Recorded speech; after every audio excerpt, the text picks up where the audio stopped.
Yfirvöld í Dúbaí hafa bannað 4 þarlendum kaupsýslumönnum að koma nálægt viðskiptum í 10 ár. Þeir voru í slagtogi með Kaupþingi og eigendum Glitnis sumarið fyrir hrun í svokallaðri árumfléttu. 4 kaupsýslumönnum frá Dúbaí er bannað að koma nálægt viðskiptum í landinu í 10 ár.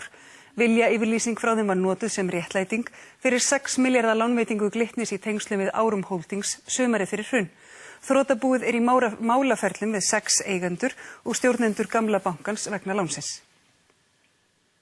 Þeir Jón Ásgeir Jóhannesson og Pálmi Haraldsson í Fons réðu ríkjum í Glitni fyrir hrun eins og fólk veit og Fons átti einnig stóran hlut í skartgripafyrirtækinu Árum. Fyrir milligöngu Kaupþings komust þeir í kynni við mann að nafni David Abdullah sem ásamt bræðrum sínum átti stærsta hlutin í skartgripafyrirtækinu Damas Jewelry sem skráð var í Kauphöllin í Dúbaí.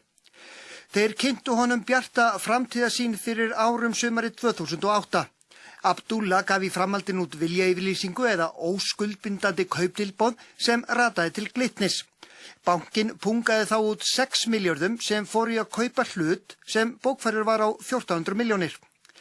Þrotabúið stemdi Jóni Ásgeiri Pálma, Lárusi Velding fyrirverandi bankastjóra og 3 öðrum vegna þess að máls í hittifyrra eins og ítarlega hefur verið greint frá í fréttum.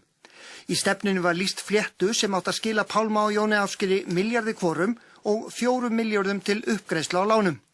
Vitnað var í stefninu í tölvuskeyti Einars Nokkurs Ólafssonar, framkvæmdastjóra fyrirtækjaráðgjafar Glitnis, til bankastjórans.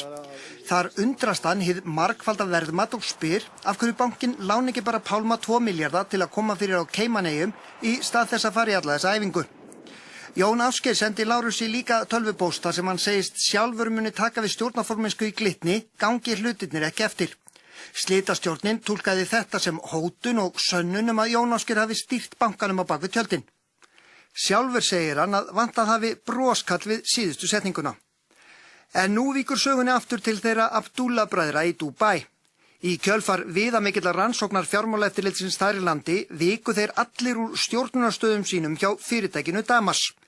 Bræðurnir voru taldir skulda því jafnvirði 12.000 milljóna íslenskra króna og nærri 2 tonn af gulli.